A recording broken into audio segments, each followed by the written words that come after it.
I Hate the News is the weekly news bulletin from I Hate Politics podcast, a show about a human activity we love to hate. I'm Sunil Dasgupta. It's July 8th, 2025. The state of Maryland awarded $2.9 million to James Langhorne, a Baltimore man who was wrongfully convicted in 1998 for a 1993 murder. He was finally released in February 2025 after 27 years in prison. Maryland's new 3% tech services tax started July 1st and includes web hosting, cloud storage, and more. Watch your next bill. Montgomery County, Maryland's gas leaf blower ban went into effect July 1st, but Gabe Albornoz, the only county council member to oppose the ban, now wants a 3-year fall season exemption for commercial landscapers. Councilmember Dawn Lutke explains her party House bill. The big challenge seems to be enforcement. Stay with us. I Hate Politics is brought to you by UMBC's Political Science Program, where you'll learn to shape public policy, impact communities, and function at the center of modern society. Learn more at shadygrove.umbc.edu.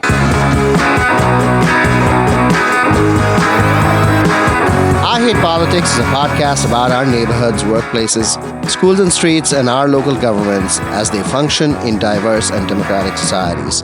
This means our politics are messy, dirty, sometimes corrupt, with often self-serving politicians. But no matter how much we may hate politics, we are never exempt from it, even when we refuse to participate. In fact, the purpose of politics is to keep society moving precisely when we don't agree with each other, like now. Music for this episode comes from CatScan, an art pop rock band from Washington, D.C. Paul Chaperas on bass, Kevin Kingsley on guitars and saxophone, and Mason Shelby on synths and percussion. The songs we use in this episode are instrumental versions of songs they wrote for their latest album, Everything is Normal. You can find where they are playing on their Facebook and Instagram pages.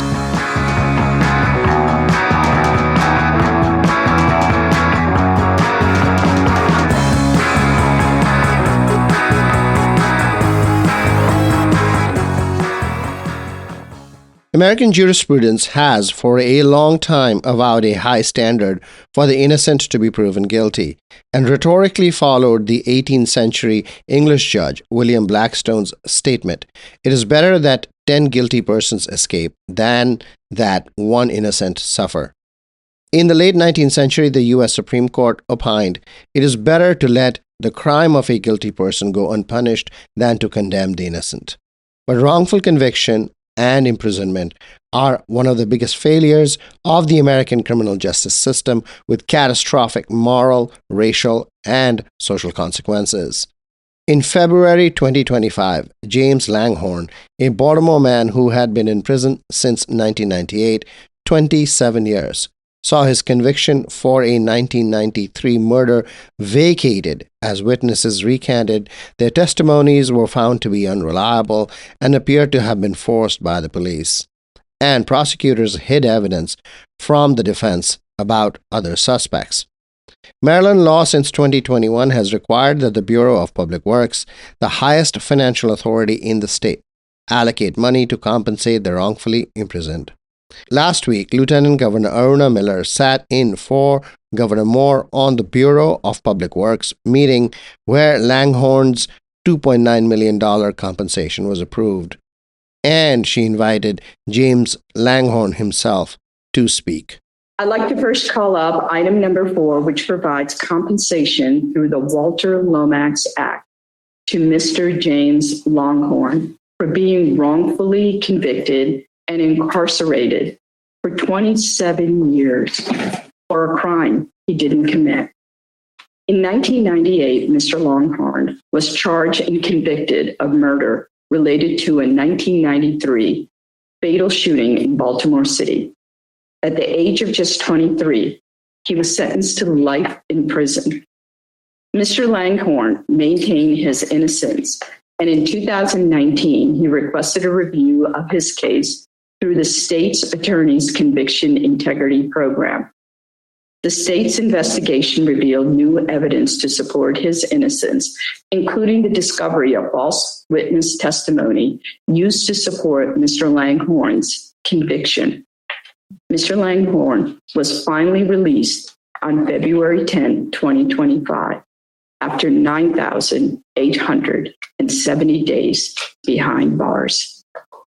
Nearly 3 decades were stolen from Mr. Langhorne, depriving him of the opportunity to pursue a career, to build a family, to contribute to our state.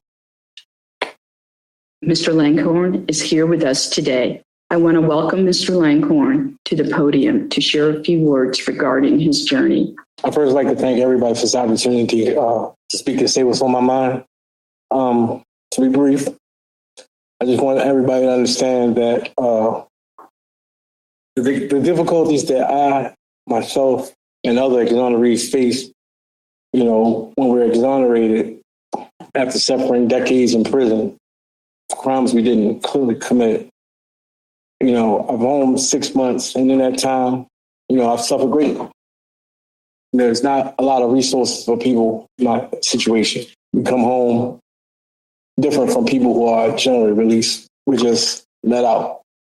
There's no preparation. You didn't really know that you're going to get released. The moment comes up, you realize that you didn't commit the crime. They file something, you go to court, and you just come home. You make $22 a month. There's no savings. There's no preparation. Of course, you want to go home. You don't want to stay in just because you don't have resources. You'll figure it out. But that's something that I hope, as I spoke to the Lieutenant Governor, is that she's going to say with Westmore that, we can do something about, because you come out exonerated, but you're faced with so many difficulties that I've known of people who were exonerated who couldn't maintain, and now they're back in prison for crimes that they did commit. So that in itself is a travesty, So I just want to make people aware of that, along with the fact that after being in prison for decades, you come home and there's no credit. I wasn't even acknowledged. I went through every resource that I could think of just to get medical insurance. I'm a diabetic, and had I not had a friend in that field, I probably still wouldn't have medical insurance. That's something that I brought up to the Lieutenant Governor. I want people to be aware, of these things that people in my situation go through. It's wonderful to hear people say, how sorry they are for what we went through. I myself, I don't hold people at fault. I understand that things go wrong. I guess I am angry at those who, violated their trust as public servants, to go above and beyond to ruin a man's life, a father's life, to obtain a conviction. So that is what I'm angry at. But to be angry overall serves no purpose. That's something you just have to let go. But I speak for those who have been in my situation, those who will be in my situation one day, that, I need the public to be aware that, it's not just about being released. And it's a wonderful thing that people are providing some financial gain, but, it would mean nothing if you come home and you find yourself in such a dire situation that you feel the need to just do something to make it, so then there's a double loss. And that's really just what I wanted to speak on today. So thank you guys, and have a great day. Mr. Langhorne, on behalf of Governor Moore, myself, this board, and the people of Maryland, there are no words to express how deeply sorry we are for what was taken from you and for the failure of our justice system.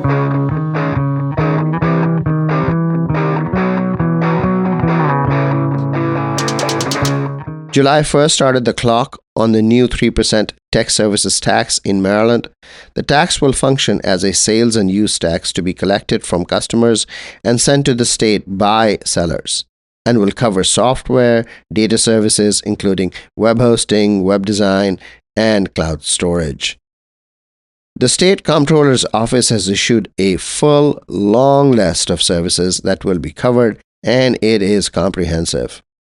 If you provide web design services or computer programming, for example, you have to collect this tax from your customers and send it to the state on the same schedule as the regular sales tax, which is monthly. The new tax is expected to generate over $400 million and reflects the shifting nature of the economic system from the transaction of goods to digital content. The state of Maryland is looking at a similar shift to its gas tax as state residents move to electric vehicles. The federal government does not pay sales tax for goods and services it buys directly from companies and will not pay the tech tax either. But the same exception does not extend backward to those who sell to federal contractors, even if that contractor ultimately sells to the federal government. If buyer and seller are both in-state, the tax obviously applies. If the seller has no presence in-state, but the buyer is in Maryland, the tax only applies if the seller does more than $100,000 in annual business in the state. So likely one-time transactions less than the threshold don't count. Quantum computing companies that are part of the University of Maryland's Discovery District are exempt. Expect legal challenges. The 2021 tax on digital advertising is still in the courts. A large number of data services are sold through personal services contracts. Think single-person LLCs working on web design. It will be harder to enforce a tax in those cases, but data centers are covered. Delegate Brian Crosby, the vice chair of the Economic Matters Committee in the Maryland House, had announced even during the last session that he will be moving his business out of Maryland and to Virginia specifically to escape the tech tax.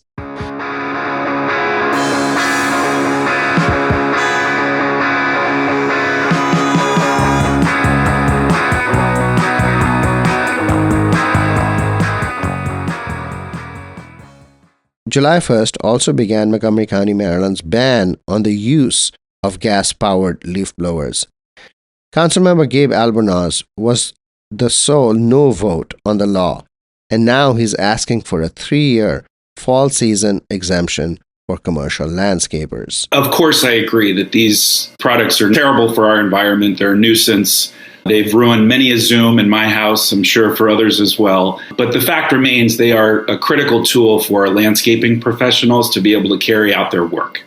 And when we enacted the legislation 2 years ago, we only gave the landscaping industry 1 season to adjust to what is a dramatic shift in their operations. Electric commercial leaf blowers, you can't just go to a store and buy them. And they cost 3 times as much as gas-powered leaf blowers, and they don't operate as well. You also have to buy additional battery packs, which can cost between $800 and $1,200.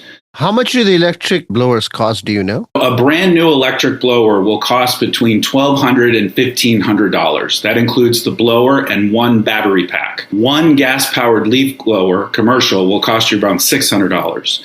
And that battery pack has a runtime of 2.5 hours.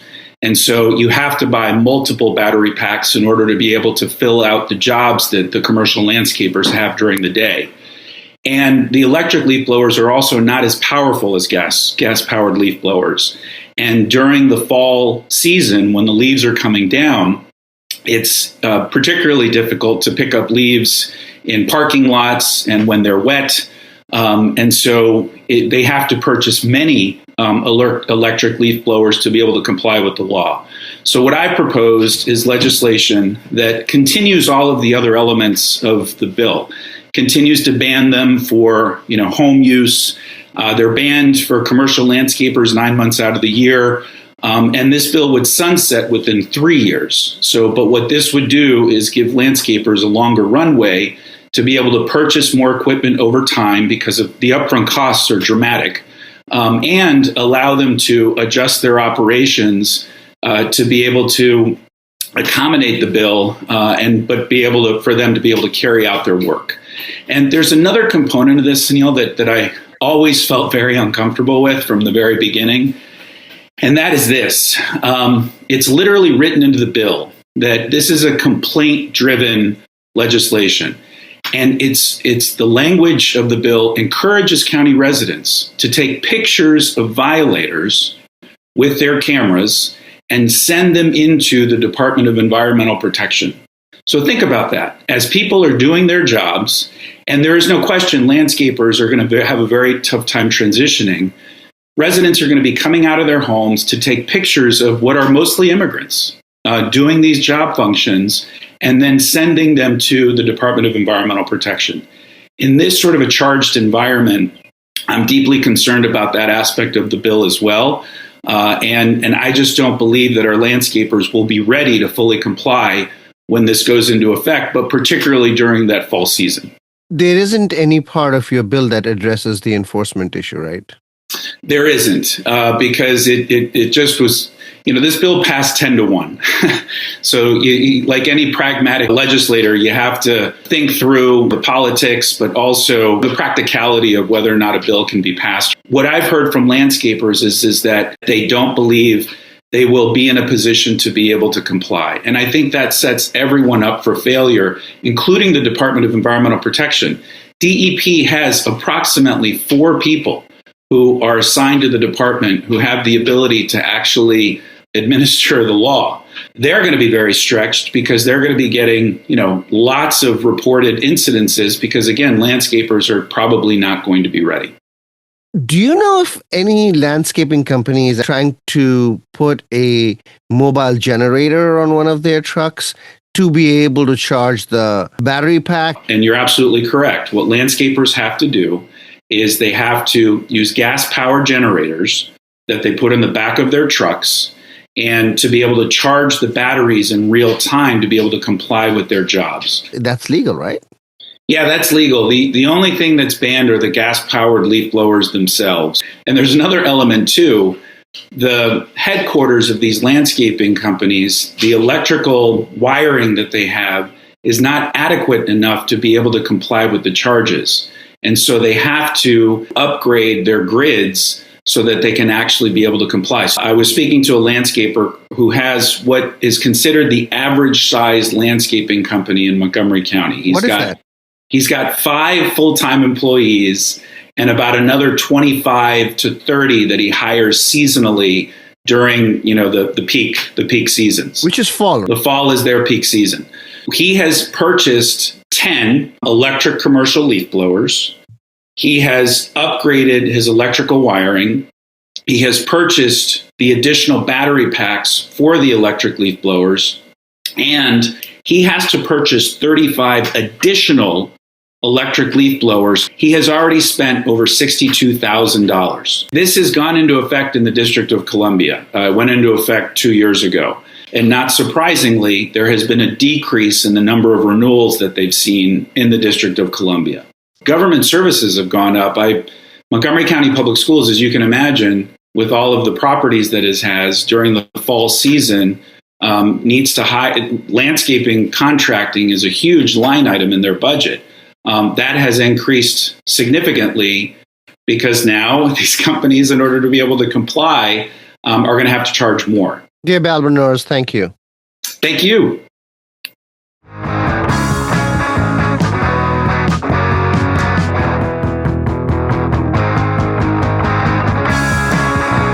A party house bill. What do you do if your neighbors are throwing large parties for which they charge money, line up the street with cars, and make loud noise until late night?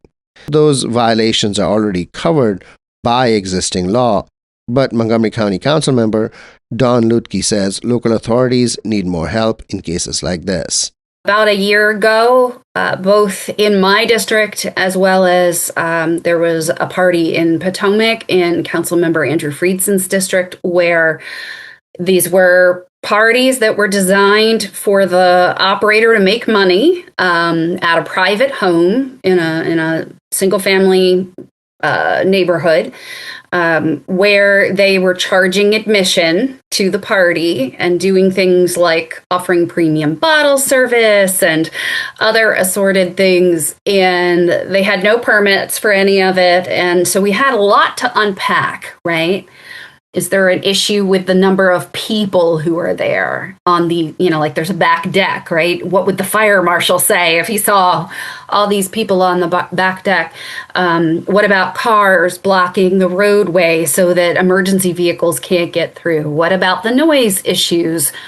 DEP, the Department of Environmental Protection at the county, enforces the noise stuff, but that's a 9 to 5 agency, not an evening and weekend, and pay-to-play parties happen in the nights and the weekends. So, what do we need to do, and how do we start tackling the ways to handle this problem? And at the end of the day, the fines, it was $25 allowable up to $500, I believe, for doing an event like this without having a permit through DPS. Yes. And so this bill essentially raises the fine to $5,000 and allows the fine to aggregate for multiple offenses, so that, because typically there's more than one thing going wrong at the event. Before you go further, say what DPS is. Department of Permitting Services. Okay.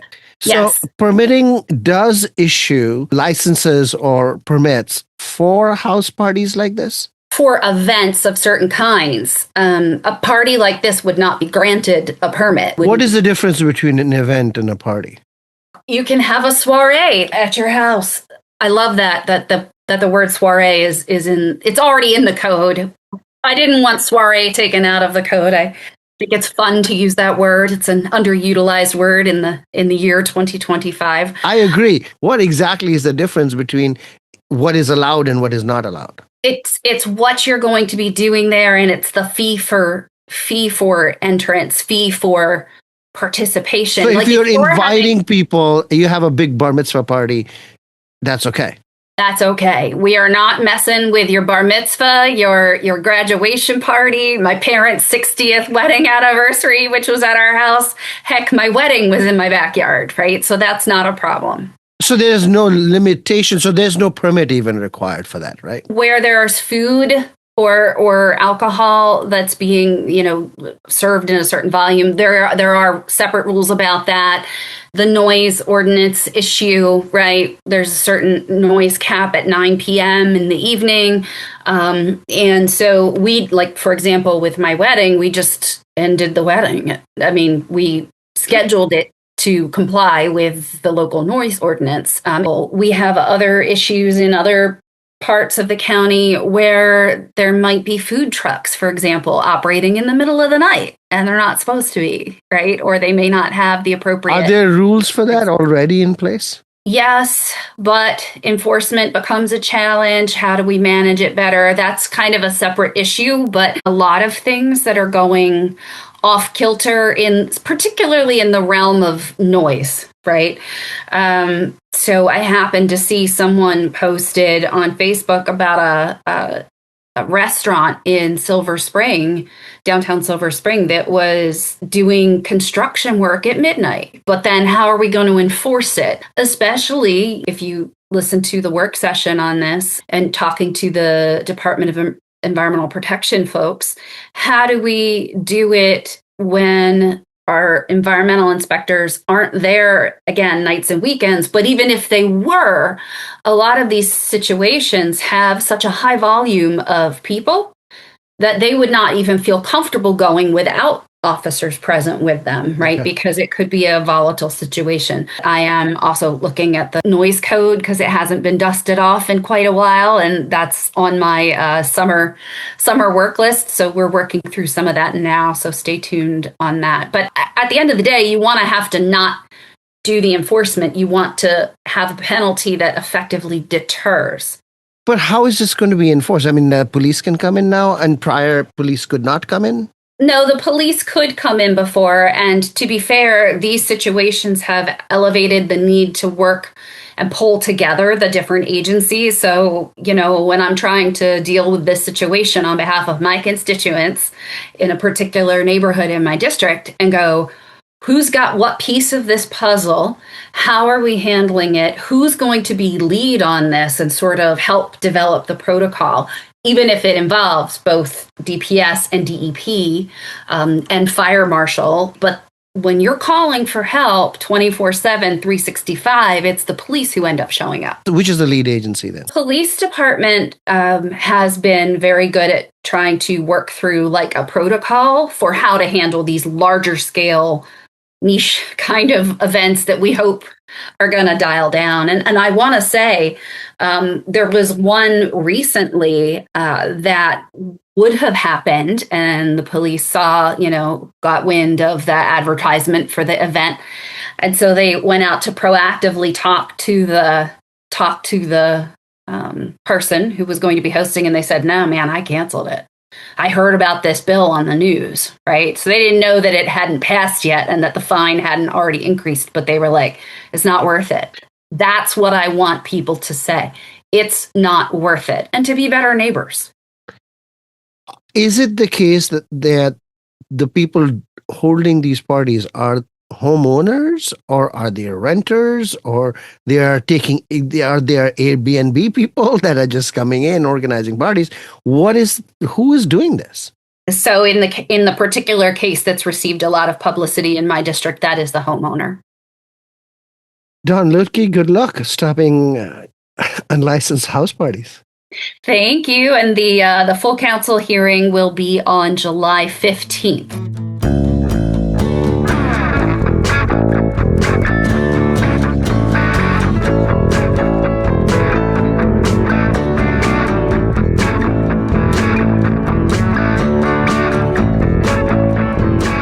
That's all for this episode. Be sure to check out our feature interview series that come out Friday mornings. I Hate Politics is produced by me, Sunil Dasgupta, with support from the University of Maryland, Baltimore County. I direct UMBC's political science program at the universities at Shady Grove in Montgomery County, where, among other things, we explore and learn about politics, government, and society close to home. Music for this episode comes from CatScan, an art pop rock band from Washington, D.C. Paul Chaperas on bass, Kevin Kingsley on guitars and saxophone, and Mason Shelby on synthesizers and percussion. The songs we use in this episode are instrumental versions of songs they wrote for their latest album, Everything is Normal. You can find out where they are playing on their Facebook and Instagram pages. If you want to share your music on the show or know someone else who might want to, please email us at producer@ihppod.org. I hope you'll subscribe and share the podcast as we bring you stories about politics close to you and to your home. See you next time.